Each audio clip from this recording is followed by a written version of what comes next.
The brightness of this day. Today, this routine is not entering me. So, we're currently at the hospital.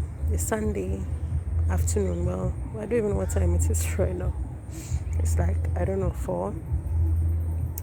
So, I was in the room, and then the nanny was playing with Seram. So, Seram was running up and down, laughing.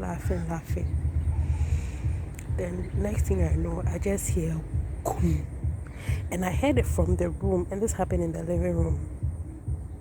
And then the next thing I know, he's crying and screaming. And Richard carries him into the room, and there's blood everywhere on the floor. Carries him straight into the bathroom, and he's rinsing him. So I was like, why is there a nosebleed? His here split into 2. God.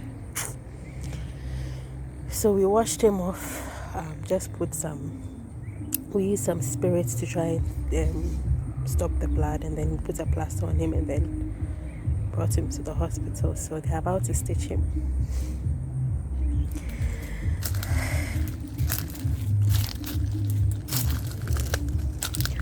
I'll be back. People, we are done now. Sarah, you okay? You okay?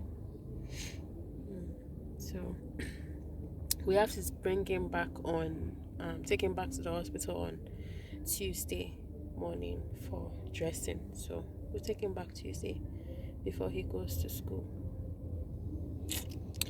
I know he'll be fine. Have cried my cries. But yeah, so I promise him yogurt. Sorry it's so dark, but I promise him yogurt. So we are at a Total Mart to get the yogurt, and then we'll head home.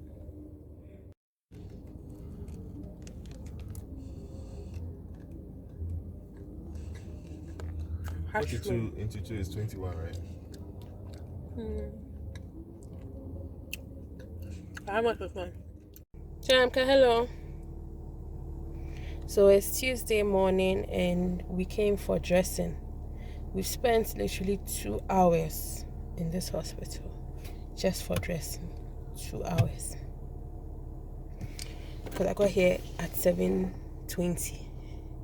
It's literally 9:18. 2 hours. Anyway, so I'm going to drop him off in school, and then continue my day from there. When I'm done dropping him off, unfortunately I still haven't gotten a car phone mount, because I want to tell you something about this whole experience, him getting hurt and everything. So we are running late, so let me just drop him off in school, and then I'll come and share my sentiments with you all. So I promised that I would talk about my experience at the hospital the day Serum got hit.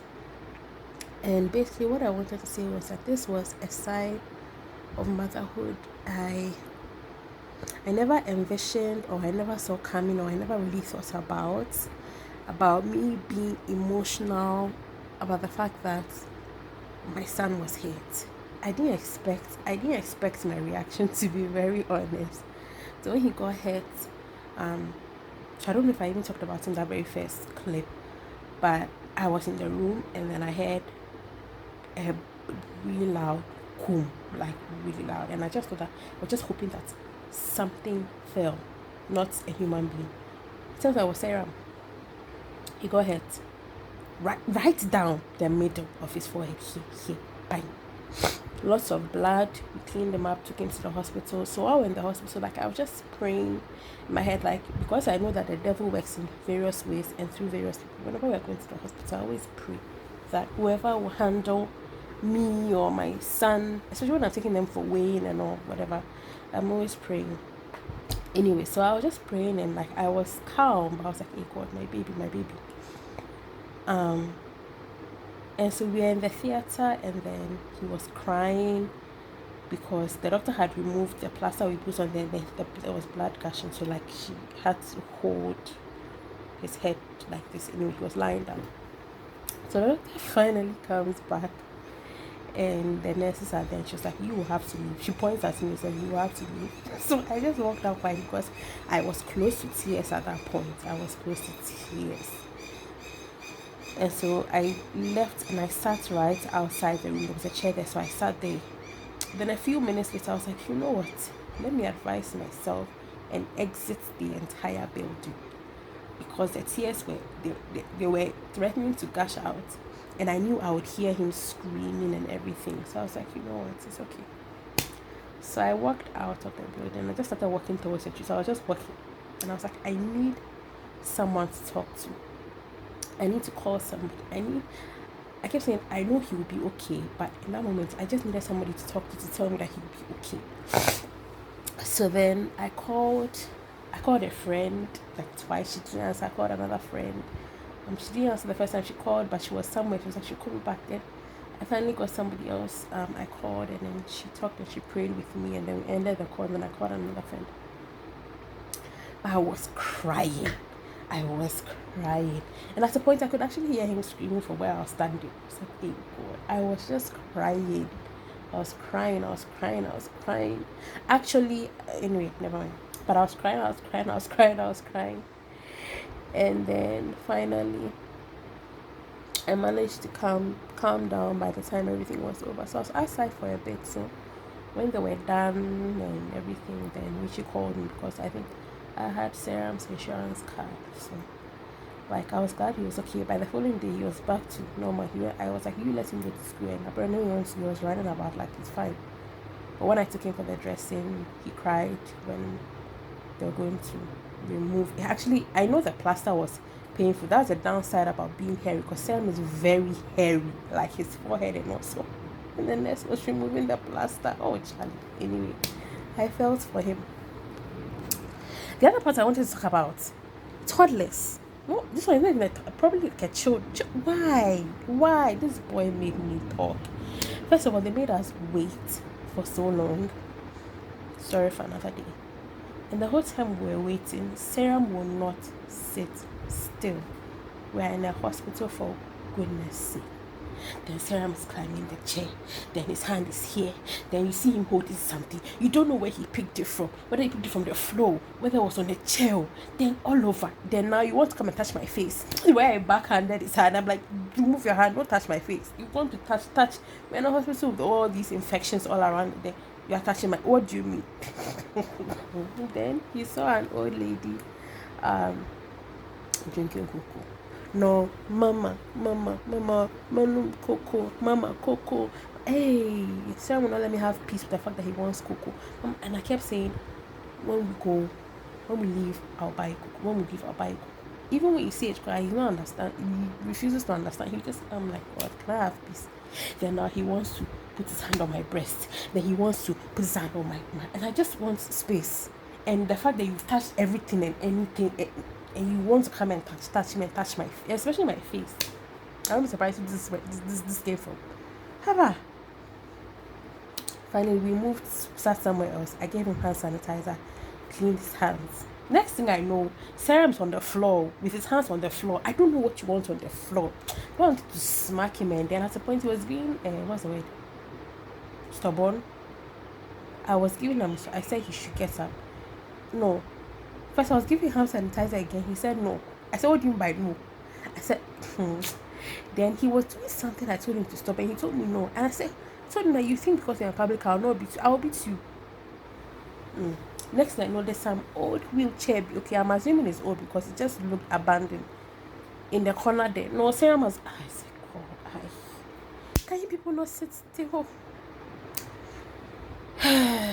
By the time we're leaving the place, I was just harassed. But that is my story. And once again, why is the Ghanaians do not give you full details, about something? So when we finally 2 hours later got into the treatment room for the nurse to dress the wound, she was like, "Where's your wound pack?" I said, "What is wound pack?" She said, "When we came the day, we're supposed to have been given a wound pack. It has like did you say wound pack or dressing pack? Something of the sort. It has gauze, like medicated, sterilized gauze, and then iodine, a bottle of iodine in it. And I knew what she was talking about because I remember it was sitting on the table. I remember when we got home that day, I saw those things and I said, but if we are supposed to take him to the hospital for dressing, why have they given this to us? And I just assumed that maybe later on, when we don't need to go to the hospital for dressing, we're supposed to use that. Turns out we're supposed to carry it with us to the hospital. So anytime you go for dressing, carry it along with you so that they use that to do their dressing. Meanwhile, when the pharmacist gave us that thing, even if I wasn't even there, was Richard who collected everything. So I asked him, he said no, the pharmacist didn't say anything about you are supposed to bring this to hospital whenever I come for dressing. Neither did any of the nurses. How was I supposed to? Yeah, just with the hair. I said, then I don't know. I just said it was my husband who brought him, so I don't know anything about it.